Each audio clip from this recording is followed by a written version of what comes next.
Yes, again, alright mga minamahal. Alicia nyo, nagbabalik muli para sa ating panibagong video. So, tinawag akong folk-folk.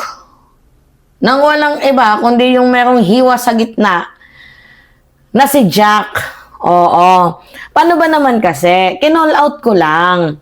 Meron palang negosyong Plava, vape shop, vape gusto, bayad tax ayaw. Ano?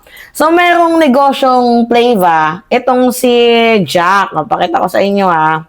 Oh, yan, oh. Oh, Plava. Pakita ko naman sa ilapit natin. Yan. Oh, itaas pa natin. Yan, oh. The establishment closed. Sarado na. Kasi, bakit? Hindi po nagbayad ng tax. Yes. Totoo yung narinig ninyo, hindi nagbayad ng tax itong si Jack. Kaya naman pala ayaw sa good governance, no, mga minamahal. Kasi, abay mayroong ginagawang katarantaduhan. Ngayon, pinost ko siya. Sabi ko, tangna mo, nagnegosyo pero tax evader, kupal yarn, lakas mong call out sa mga politiko na lumalabag sa batas, siya rin naman.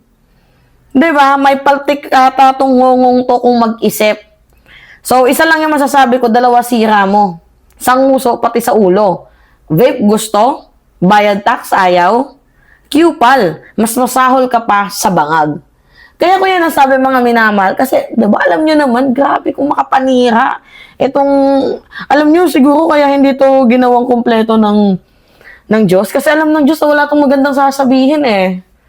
Oo. Kaya to naging ganito eh. Kaya, you know, kita niyo. Putik na yan. Sorry ah. Kaya ata siguro, hindi to ginawang kompleto ng puong may kapal kasi walang magandang sasabihin. Ngayon, imbes na sagutin yung tanong, di ba, kung nagbabayad ka ba ng tax, ang ginawa, pinost ako mga minamahal at tinawag akong bayaran. Okay. So, ako doon yung nagpapapansin. In the first place, siya tong nag-post sa akin. Diba? Siya yung nauna nag-post sa akin a months ago. If I am not mistaken, way back October, pinost niya ako. Nabayarang Marcos Vlogger sa halagang 10,000 lang daw. Ngayon, paano ba yon nang iyari? Eto kasi, mga minamahal. Yung ex ko, diba, sinasabi ko nga sa inyo, yung nambugbog kong ex, di maka-move on. Nung di maka-move on, sabi niya, ilalabas ko lahat ng baho mo. Wala naman akong baho eh. Ngayon, sabi niya, sasabihin ko na bayaran ka. Sino naman nagbayad sa akin? Nakita niya yung conversation kasi namin ni Models of Manila. Di ba si Models of Manila, ano siya? Tawag dito. Si Models of Manila, ang nangyari kasi sa kanya mga minamahal, tumakbong senador. So, nagpapapromote. Ang ginawa ko, pinromote ko lang naman itong si Models of Manila. Tapos, binigyan niya ako ng 10,000. Sabi ko, kahit wag na, kaibigan naman tayo eh. Gumanon ako, kahit wag na, kaibigan naman tayo. Pero sabi niya, tanggapin mo na. Ganyan. Tinanggap ko. Ngayon, eto. Yan talagang nga naman yung ex ko ayaw mag-move on, Ito yung binabayaran siya, sir. Tapos may script. Ito yung totoong pangalan niyang vlogger na yan, si Alicia Comments. Puro paninira sa mga Duterte para magka-idea po kayo sa identity ng mga Duterte, na mga anti-Duterte vlogger daw. Yan daw ako. Ano nyo naman, like nyo naman yung yung page ko, mga minamahal. Diba? Yan po, yung ko. Yan po yung ID ko, pinost. Grabe talaga, itong si Sir Jack. Pero wala na tayong time para magkaso dyan eh. Kasi inaasikaso ko yung kaso namin ng ex ko. Ikaw yung babalikan ko. Tandaan mo yan, Kyle. Yung ex ko na yan. Pero hindi na po ako dyan nakatira, mga minamahal. Bata pa po ako.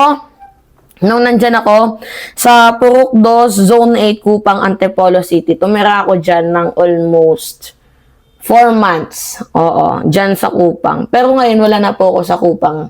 Ako po ay lumipat na. mga minamahal. So, sa mga nagbabalak na pumunta dyan, go ahead. Kahit magpadala kayo ng parcel dyan, go ahead. Kasi hindi naman ako yung magkiklaim yan. 'Di ba? Ngayon, eto. Sige, ano pa ba yung mga paninira dito sa akin? Alam ko naman kung sino yan eh. Yan, oh. Sir, may bibigay akong info. Alam ko naman yan kung si Kyle yan eh. Diba? Oh, lives in Shibuya, Tokyo. Eh, search natin ha. Search natin yung pinaka-name nito. Inad kasi ako niyan, mga minamahal, nitong kupal na ex ko eh.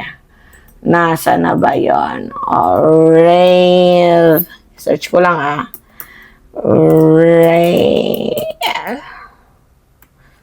Wait lang. Nasaan ba makikita yung mga nag-a-add dito, mga minamahal? Sige nga. Dito nga muna tayo pumunta sa mga groups. Saan ba? Feeds. Ayun. Friends, ito. Inad ako niyan. Ito, Rave. Yan o. Inad ako niyan. Yan mga minamahal, si Rave Hevnosa. Yan na yung kanyang pangalan ngayon. 'Di ba? Pinost niya pa nga yung scandal ng ng ex ko. Kaya nga kakasuhan eh. 'Di ba? Scandal ng ex ko. Scandal ng kaibigan ko. Kasi naging ex niya din.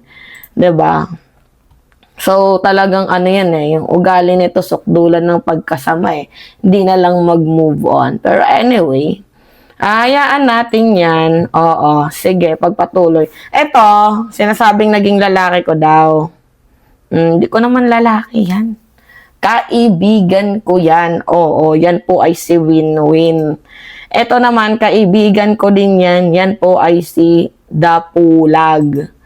Pati yan, kaibigan ko din yan. Oo, mga minamahal. Yan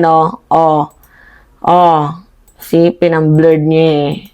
Binlurred niya. Gago talaga. Diyos ko. Anyway. Yan, nadibang ko na. Magbayad ka na lang kasi ng tax mo. Oo, bayad tax ayaw. Oo. May nguno, mayan ng ayaw. May nguno, mayan ng ayaw. Ganon ba? Ay, kupal. Ito talagang si... Naku po, ang dami pa naman itong kaaway mga minamahal. Tingnan nyo, search nga natin. Ito. Ito, wait lang. Search natin, okay. Tingnan nyo, pinost yung pamilya niya, ni Jack. Laki kasi ang dami kasi sabi nga dito, wag lang maging bakla, anak mo, bengot ka. Grabe yung. Pero hindi natin ito yung pamilya niya. Si Jack lang yung kinagagalitan natin dito. Kawawa naman yung bata kung dinadamay sa issue. Which is hindi naman kasalanan na bata yung issue ng kanyang ama. So hindi tayo ganon kasama. Mga minamahal. Daming daming issue dito kay Jack. Ito. Pan-North, Bingworth. Again, kung pok-pok daw ako, hindi po yung totoo. Nababayaran daw ako ng 10,000, hindi po yung totoo. Diba doon yung may... Diba nga sabi ko sa inyo, iniimbitahan nila ako ng 25K for rally. Hindi nga lang ako pumayag, diba? Ay, bakit? Kasi hindi naman ako bayaran. Hindi naman nababayaran yung prinsipyo ko. At saka, ito, mukhang exaggerated na yan eh. Inaamin ko na chinat ako ni Mark Gamboa. Binigyan ako. Pero ito, exaggerated na to. Hindi na ako yan. Alam, gawa-gawa na naman yan yung ex ko na yan ng script. Gawa-gawa yung ex ko na yan ng script. Hindi po ako yan. Yung ex ko ang gumawa ng ganyang script nung naghiwalay kami. 'Di ba? Gets mo? Yun. Nilinaw ko na. Again, Alicia, nagbabalik muli para sa ating panibagong video.